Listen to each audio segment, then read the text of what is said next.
આજના લાઈવ સમાચારમાં તમને જોવા મળશે કે હાથીખાના માર્કેટમાં રાજા મસાલામાં કોઈ કારણોસર આગ લાગી છે અને અમારા રિપોર્ટર ફારૂક વોરા અને આરિફ વોરા લાઈવ વિડિયો બતાવી રહ્યા છે।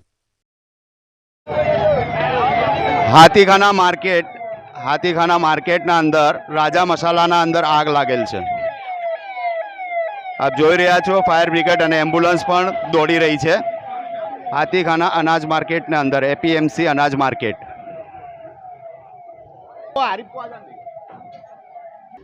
राजा मसाला एपीएमसी मार्केट यार्ड हाथीखाना राजा मसाला में लागेली आग।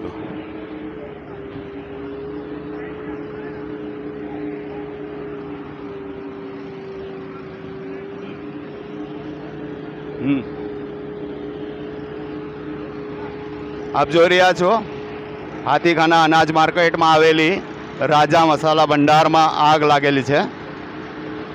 आगनु कारण हजू जाणवा मळ्युं नथी।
खूब पानीनो मारो चलाव्या बाद आग बुझाई गई है।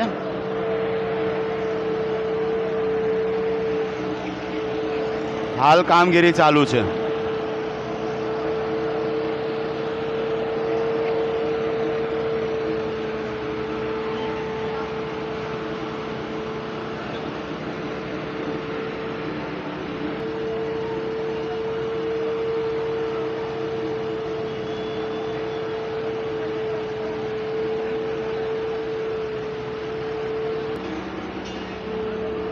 જોઈ રહ્યા છો સામાન બહાર કાઢી રહ્યા છે।